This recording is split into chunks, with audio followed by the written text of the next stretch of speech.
Good morning, স্বাগত daily তৌসুমিতে। আশা করি তোমরা সবাই খুব ভালো আছো, আমিও খুব ভালো আছি। আজকে কটায় ঘুম থেকে উঠেছি দেখো, প্রায় 10:30 বাজে।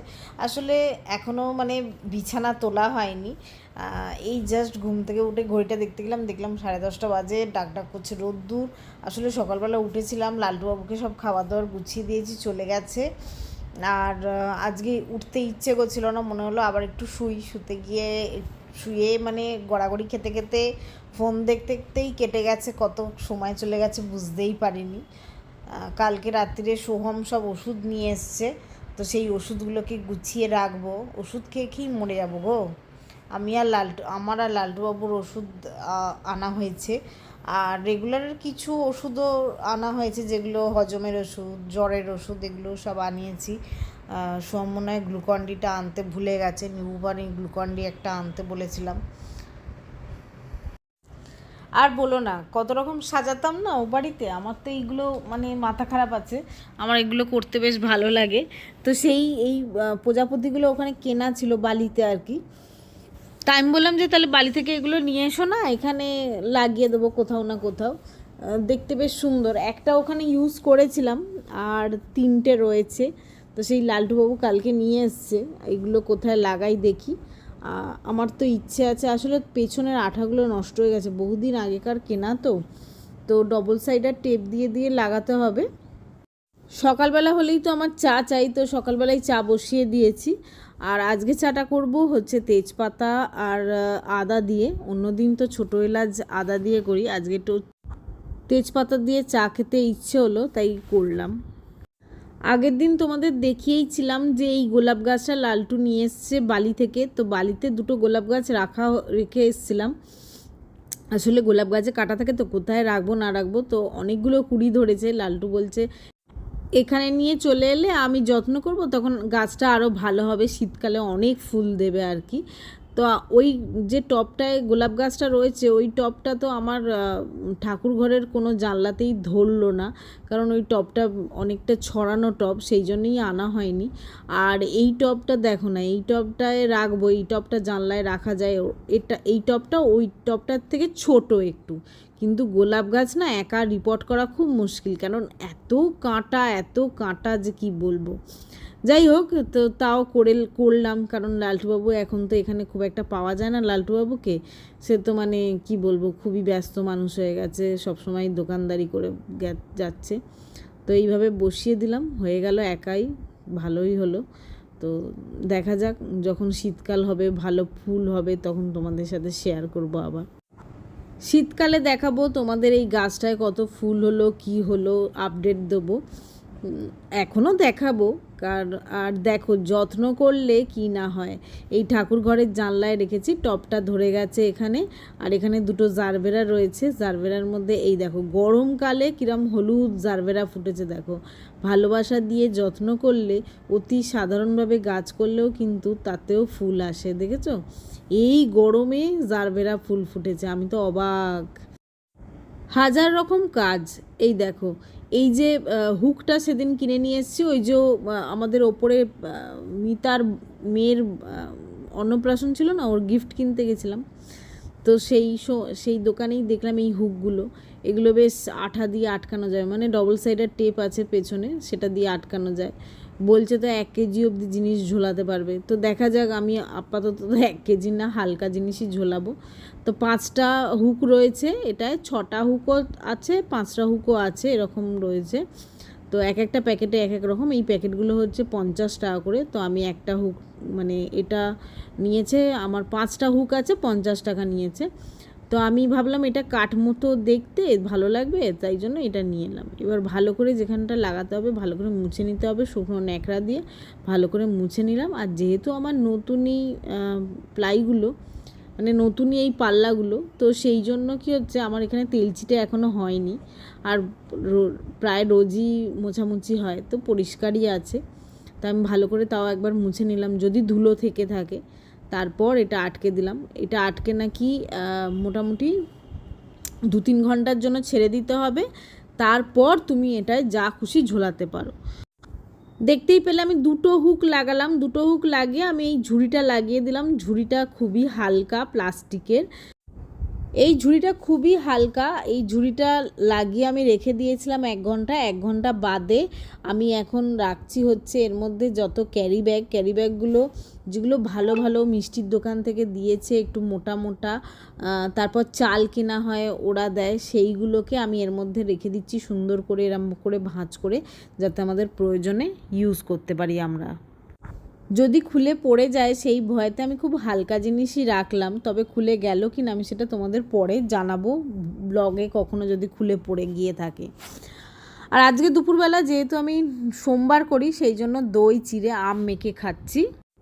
মিষ্টি দই দিয়ে এই দই চিড়ে আম খেতে আমার খুবই ভালো লাগে। দই চিড়ে আম খেলে এত পেট ভার করে। যাই হোক, লাঞ্চটা করে নিলাম, করে নিয়ে একটু রেস্ট নিয়ে নিলাম, নিয়ে এবার রান্নাবান্নায় এসেছি। রান্নাবান্না তো করা হয়নি আজকে, আর এই বিকেলবেলা করে রান্না করতে এসেছি, কারণ রান্না করতে তো একটা সময় লাগবে। কিছুটা রান্না করে তারপর সন্ধে দেবো, তো এখনও অন্ধকার হতে সময় লাগবে, এই দেরি আছে আর কি, সময় লাগবে বলছি, দেরি আছে। আর দেখো না, টানাটা থেকে সকালবেলা বার করেছিলাম, আসলে চিনি ঢালতে গিয়ে না চিনি পড়ে গেছিলো। চিনিটা আমার এই কৌটোটায় থাকে, তাতে আমার বার করতে সুবিধে হয়। আর 2 কেজি চিনি ঢেলেছি, একদম উপর চুপুর হয়ে গিয়েও পড়ে গেছিলো। এবার চিনি পড়ে থাকলে কী হবে, পরে লাল পিঁপড়ে আসবে, সমস্যা হবে। এই যে এক্সট্রা চিনিটা আবার এই প্যাকেটে করে তুলে এরমভাবে রেখে দিয়েছি, পিঁপড়ে হবে, সেই জন্য আবার টানা থেকে সব বার করে এই যে সব ছড়িয়েছি সকালবেলা। আর যে একটা প্লাস্টিক পেতে রাখি যাতে নোংরাটা হলে ধুয়ে দিতে সুবিধে হয়, টানাগুলো যাতে নোংরা না হয়, তো সেটা ধুয়ে দিয়েছি, সেটা পেতে দেবো। চাল ভিজিয়ে রেখেছি সকাল থেকে, শাকটা কেটে রেখেছি, শাকটা তো পচে যাওয়ার মতো অবস্থা হয়েছে। সুন্দর ওয়েদার এখন, আর এখন গরমও নেই রান্নাঘরে অত। আলুগুলোকেও ছাড়িয়ে রেখে দিয়েছি, আলুগুলো বোধহয় পচে গেল জলে ভিজে ভিজে। চলো চটপট করে রান্নাটা বসিয়ে দিই, আর আগে মানে ওই টানাটা গুছিয়ে নিই। আর টানাটা অনেকটা ফাঁকাও হয়ে গেল, কারণ অতগুলো যে ক্যারি ব্যাগ ছিল সেগুলোও বেরিয়ে গেল। কালো জিনিস লাগালে আমরা ভাবি যে ময়লা ধরবে না, কালো জিনিসে বেশি ময়লা দেখা যায়। দেখতে পাচ্ছ তো, সাদা ধুলো পড়ে গেছে, ধুলো হয়ে একদম সাদা হয়ে গেছে। আর সামনেই তো ওই বেসিনটা, দেখতেও বাজে লাগে এরম হয়ে থাকলে। 2 দিনের মধ্যেই এরকম হয়ে যায়, এটা আবার রান্নার শেষে পরিষ্কার করে দেবো। আমি একটা টানায় এক রকম জিনিস দিয়ে গুছিয়েছি। এই টানাটা রয়েছে সমস্ত রকম মিষ্টি জিনিস, যেমন রয়েছে চিনি, আচ্ছা চিনি দিয়ে বানানো যায় সুজি, সাবু, তারপরে বাতাসা, মিছরি, সব এই টানাটায় থাকে। আর এরকম একটা প্যাকেট, মানে এইরকম একটা প্লাস্টিক পেতে রেখে দিয়েছি যাতে নোংরা হলে তুলে ধুয়ে নেওয়ার সুবিধা হয়। এই প্লাস্টিকগুলো কিন্তু বেশ মোটা মোটা। এইরকমই সব টানাগুলোতেই তলায় আমি এইভাবে প্লাস্টিক পেতে রেখে দিয়েছি। যখনই আমার নোংরা হয় বা ধরো 1 সপ্তাহ 2 সপ্তাহ অন্তর অন্তর আমি ওই প্লাস্টিকগুলো তুলে ধুয়ে দিই, তাহলে কী হয়, খুব সুন্দর পরিষ্কার থাকে, টানাগুলো খুব একটা নোংরা হয় না। আর চিনিটা এইভাবে রাখলে কি হয়, চিনিটা যে ছোট কৌটোটা আমার যে চায়ের পাতার পাশে রয়েছে, ওই কাপে করে সেটায় ভরে নিই, সুবিধা হয়, নিতেও সুবিধে হয়। আর এইটার মধ্যে যত এক্সট্রা, মানে ধরো সিমুই, সাবু, তারপরে এরকম ছোটোখাটো জিনিস এইটার মধ্যে থাকে। এটার মধ্যে মিছরি আছে, এই রকম যত মিষ্টি জিনিস সব এই টানাটায় থাকে। এই টানাটা খুললে তুমি সমস্ত রকম মিষ্টি জিনিস পেয়ে যাবে। চিনি গুঁড়ো করা আছে যাতে কোনো তরকারিতে দিতে সুবিধে হয়, আবার কিছু ছানা বানানোর এই যে পাউডারটা আছে, এই রকম টুকটাক জিনিস দিয়ে এই টানাটা আমার ভরা থাকে। তারপরে মিল্ক পাউডার, সব এই টানাটায় থাকে।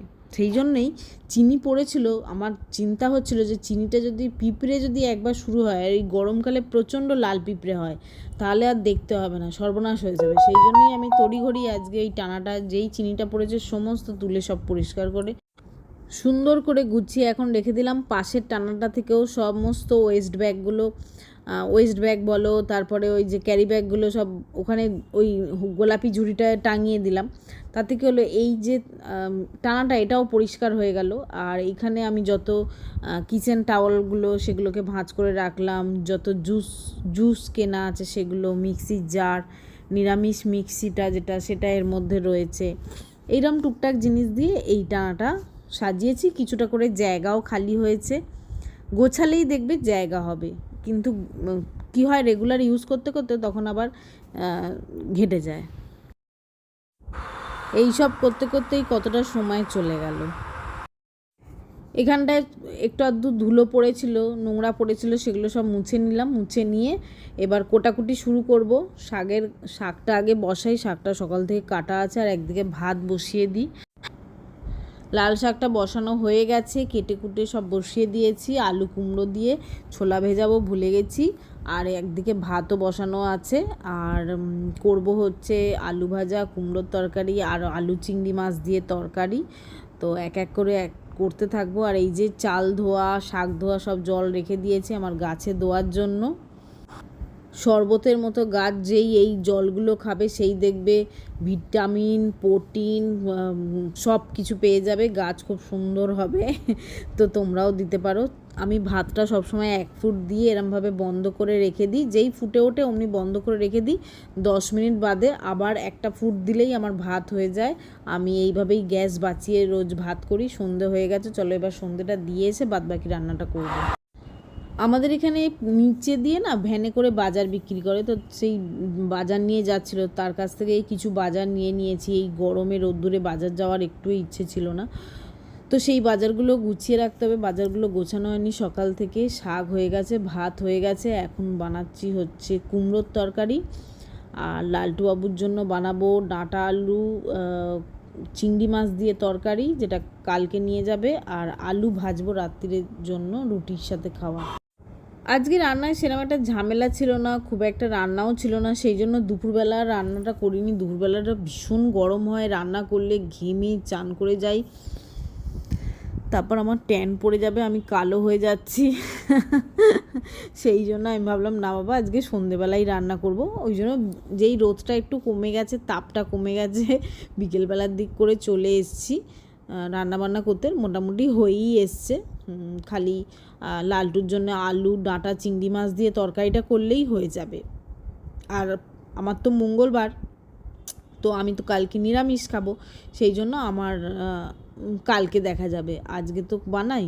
আর এই আমার লঙ্কাগুলো খুব ভালো লাগে, এইগুলোকে কুল লঙ্কা না কি বলে, এই লঙ্কাগুলো আমার খুব, বেলডাঙার কুল লঙ্কা, এইগুলো আমার খুব ভালো লাগে।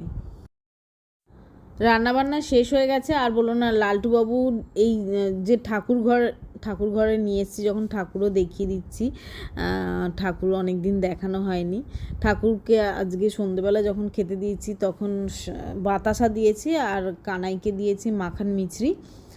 আর এই যে ঠাকুর ঘরে যে চেয়ারটা থাকে, এইটাই লালটুবাবুর যত জামাকাপড় মানে রেগুলারের পরার ভাঁজ করা থাকে, নাহলে সে খুঁজে পায় না, তাও খুঁজে পায় না, তার এমনই অবস্থা। তো এই যেহেতু এই ঠাকুর ঘরে মিষ্টি দেওয়া হয়, তো সেই জন্য টুকটাক মিষ্টির জন্য এই ঠাকুর ঘরে একটু পিঁপড়ে হয়, লাল পিঁপড়ে হয়, আর ওই চেয়ারটায় লাল পিঁপড়ে হয়ে গেছিলো। আর লালটুবাবুকে কামড়ে দিয়েছে, তো সেই জন্য লালটুবাবু বলছে আমাকে কামড়াচ্ছে, পিঁপড়ে কোথায় হয়েছে কামড়াচ্ছে। তো আমি ভাবলাম যে ঠিক আছে দেখি, তারপর দেখি ওই এটাতেই পিঁপড়ে হয়েছিল, ওই চেয়ারটাতে। তো ওই চেয়ারটা ভালো করে মুছে নিয়েছি, আর যত জামা কাপড় ছিল লালটুবাবুর সেগুলো রোদ্দুরে দিয়ে রেখে দিয়েছি, আবার ভাঁজ করে ওগুলো এই চেয়ারটাতেই রেখে দেবো। আর হিট দিয়েও দিয়েছি যাতে পিঁপড়েগুলো চলে যায়। এবার জামা কাপড়গুলো ভাঁজ করে আবার রেখে দেবো ওই চেয়ারটার মধ্যে। তো আমার রান্নাবান্না শেষ হয়ে গেছে, সব পরিষ্কার করাও হয়ে গেছে, বাসনও ধোয়া হয়ে গেছে, সব কিছু গোছানো হয়ে গেছে। কিন্তু এখন মারাত্মক খিদে পেয়ে গেছে, সেই কখন দই চিড়ে আম খেয়েছি, পেট ভার হয়ে গেছিলো বলে আর কিচ্ছু খাইনি। তো গরম গরম আলু ভাজলাম, কারণ দুটো আলু না একটু মানে গন্ধ গন্ধ মতো লাগলো, সেই জন্য সেগুলো আর তরকারি করলাম না, সেগুলো ভেজে নিলাম। আসলে সকাল থেকে ওই আলুগুলো ভেজানো ছিল, তো সেই জন্য বোধহয় একটু গন্ধ গন্ধ মতো হয়ে গেছিলো। তো সেই আলুগুলোকেই ভাবলাম ভেজে নিই। তো গরম গরম আলু ভাজা দিয়ে দেখবে মুড়ি খেতে হেভি লাগে। তো সেই গরম গরম আলু ভাজা, মুড়ি, আর আলু ভাজার সাথে একটা শুকনো লঙ্কা ভেজে নিয়েছি, যেটা এই মুড়িতে মেখে হেভি লাগে খেতে। আর একটু চানাচুর নিয়ে নিলাম, কারণ এখন রাত্রিরের খাবার খেতে অনেক দেরি আছে, এখন সবে 7:30 বাজে। তো সেই জন্য আমি ভাবলাম যে একটু মুড়ি খেয়ে একটু রেস্ট নিই, তারপরে ওরা এলে সব খাওয়া দাওয়া হবে। আজকে যেহেতু মঙ্গলবার, আমি এতে শসা পেঁয়াজ দিতে পারলাম না, কিন্তু এই যে শুকনো লঙ্কাটা যখন আলুর সাথে ভাজবে, মানে আলু দেওয়ার আগে না তেলেতে লঙ্কাটা দিয়ে তারপর আলু ভাজাটা দিয়ে ভাজবে, দেখবে ওই লঙ্কাটা এরমভাবে একদম মেখে নেবে, দারুণ লাগে খেতে। শুকনো লঙ্কার একটা আলাদা ফ্লেভার আছে না, এইভাবে ভালো করে মেখে আর এতে যদি একটু পেঁয়াজ শসা দেওয়া যেত আরও ভালো লাগতো, টেস্টি লাগতো। খাবে, খেয়ে দেখবে দারুণ লাগবে। আর আমি যখনই চানাচুর নিই চারটি বাদাম পড়ে, আর আমি বাদাম একদম পছন্দ করি না। রান্নাবান্না শেষ করে কিন্তু বেসিনটাও পরিষ্কার করে রেখে দিয়েছি, দেখেছো বেসিনটা পরিষ্কার করেছি। বেসিনটা পরিষ্কার করলে একদম ঝকঝক করে, মনে হয় দাঁত বার করে হাসছে, দেখেছো কোনো কাজে ফাঁকি দিইনি। মুড়ি খেয়ে দিয়ে আবার এইগুলো লালটুবাবুর জামা কাপড়গুলো ঠাকুর ঘরে ভাঁজ করে রাখতে হবে, নাহলেই তো সে এসে চিৎকার করবে। তার জামা কাপড় নিয়ে আগে মুড়িটা খেয়ে নিই তারপর। আর আমি আবার একটা গোটা কাঁচা লঙ্কাও নিয়ে নিলাম, কারণ লঙ্কা ছাড়া আমি খেতে পারি না। আর এটা বাইরে বসে খাওয়া যাবে না, প্রচণ্ড গরম হচ্ছে এখন। জাস্ট এসিতে বসে একটু মুড়িটা খাই, তারপর বাদবাকি কাজ আবার হবে।